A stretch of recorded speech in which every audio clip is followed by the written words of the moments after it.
जहान की सारी बदनामियां हमारे नसीब में आई हुई हैं। पहले हम रोते थे कि पिंडी स्टेडियम में जो है वो शादी वाली कुर्सियां लगा दी है। इस बार तो आखिर ही कर दी है पीसीबी ने कि वो शादी वाली कुर्सियां भी एक स्पेसिफिक कुछ कुछ जगहों पर रखी हैं। और वो भी क्या सिनेरियो बना है कि एक लोडर रक्षा आता है, 3 व्हीलर जो लोडर रक्षा होता है उस पर वो एक बंदा कुर्सियां लेकर आता है और स्टेडियम के गेट पर फेंक कर चला जाता है। खैर तफसील से आज पोस्टमार्टम करेंगे। आज डे 1 का बड़े ब्लंडर हुए।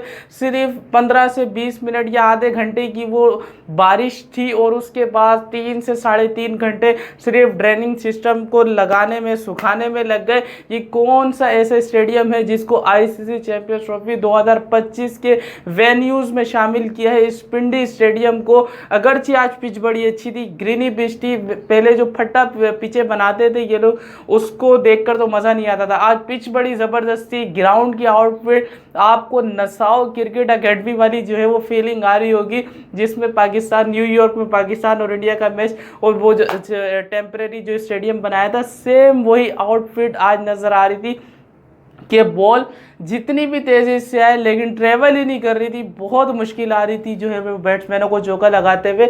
अब बात करेंगे तफसील से स्टेडियम के उन हर जो चीज़ें हुई हैं आज। यार क्या बताऊं मैं आपको, ये ज़मीन है ना एक, अब देखें एक पहले तो बारिश हुई, बारिश होने के बाद वो सीमेंट से बनी हुई वो स्टैंड बनाने के लिए वो नॉर्मल जिस तरह ग्राउंड में होता है ना, कोई लोकल ग्राउंड में जिस तरह से टेयर्स बना दी जाती हैं, सीढ़ियाँ बना दी जाती हैं, वैसी सीढ़ियाँ बनी हुई हैं। जब उस पर बारिश हुई पानी जमा हो गया, लोग बैठ नहीं पा रहे। फिर बाद में धूप निकल आई, धूप इतनी निकली कि बाद में वो इतनी गर्म हो गई, फिर उस पर लोग नहीं बैठ पा रहे।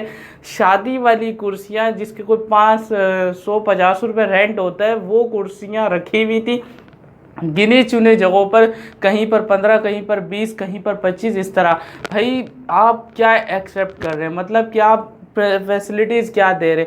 अब आपका चेयरमैन खुद 2 दिन पहले प्रेस कॉन्फ्रेंस करके कहता है कि हमारे स्टेडियम तो ऐसे हैं कि उस पर बाथरूम नहीं है, वो इंटरनेशनल कैलिबर को अफोर्ड ही नहीं कर सकते जिस तरह इंटरनेशनल के जो है वो मैचेस के लिए होते हैं स्टेडियम। वैसे तो हमारे है नहीं, वॉशरूम नहीं है, पार्किंग नहीं है, फला नहीं। अभी एक बंदे की मैं वीडियो देख रहा था, वो कह रहा है भाई लिटरली मैं स्टेडियम पिंडी गया हुआ था, वहाँ पर मुझे पार्किंग ही नहीं मिली, मैं फैमिली के साथ था, मुझे पार्किंग ही नहीं मिली, मैं अपना सब कुछ छोड़ के वापस अपने घर आ गया हूँ। क्यों? वो पिंडी के बाहर से ट्रैवल कर रहा था। शटल बस सर्विस चल रही है अगर चल, लेकिन जो पिंडी से बाहर आ रहा है भाई, वो अपनी गाड़ी पर आ रहा है, वो अपने होटल के नीचे पार्किंग तो करेगा ना, तो उसको पार्किंग तो दो कम से कम। लेकिन ऐसा कुछ भी जो है वो नज़र नहीं आया।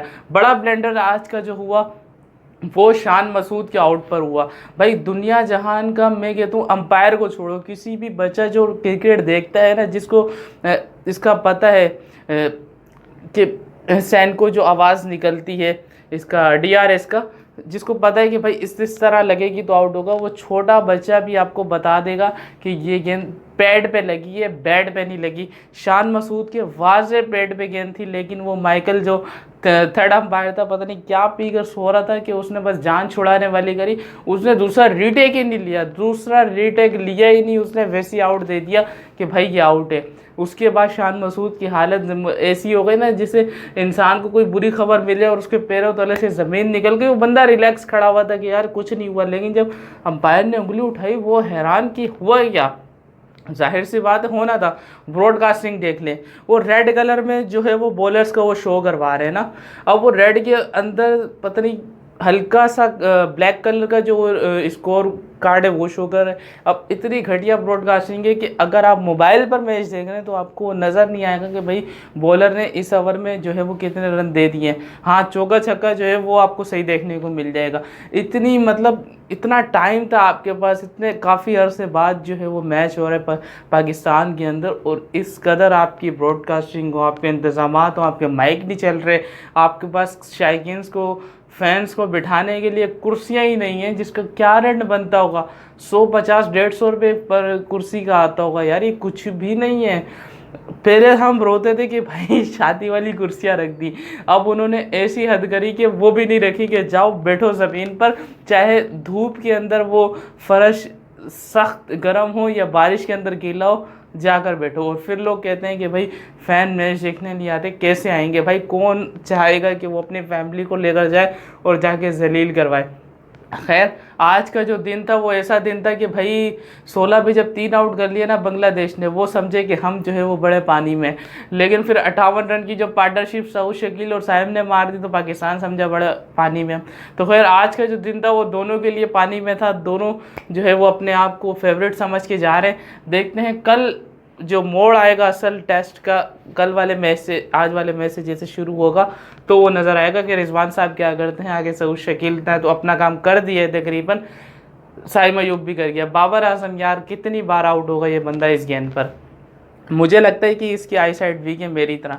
इसका जो है वो आंखों का चेकअप करवाना चाहिए। अगर इसको चश्मा लगता है इमाम की तरह लगवा दो। इसको यहाँ वाली गेंद ही समझ नहीं आती कि आंखें बंद कर देता है और इसको ऐसे मतलब वो समझता है कि भाई बॉल दूर से निकलेगी, लेकिन बॉल बल्ले पे लग के चली जाती है। आई साइड वीक लग रही है मुझे बाबर आजम की, इसको चेक करवाना चाहिए क्योंकि बहुत बार ये इसी तरह आउट हुआ है। उससे एक्स्ट्रा ऑर्डनरी कैच वो लिटन दास का था कि उसने जंप करके जो गेंद को पकड़ा, बड़ा अप्रिशिएट था। बांग्लादेश की फील्डिंग आज मुझे ऑस्ट्रेलिया जैसी लग रही थी। समझ नहीं आ रहा था कि ये हमारे बंगाली भाई हैं या ऑस्ट्रेलियन खेल रहे। इतनी लंबी लंबी डाइवे मार के वो लोग कैच पकड़ रहे हैं। चाहे वो अब्दुल्ला शफीक का पहला कैच हो, क्या ज़बरदस्त वो कैच था, आखिरी स्लिप में जो बंदा खड़ा हुआ था। उसके बाद ये लिटन दास का कैच, बड़ी ज़बरदस्त जो है वो फील्डिंग रही आज। देखिए, फील्डिंग हमेशा आपको मैच जितवाती है। खैर, कल जो है वो दूध का दूध पानी का पानी हो जाएगा। जो भी रिजल्ट निकलेगा उस पर भी बात करेंगे। अगली वीडियो मिलेंगे। चैनल को सब्सक्राइब कर लें। अल्लाह हाफिज़।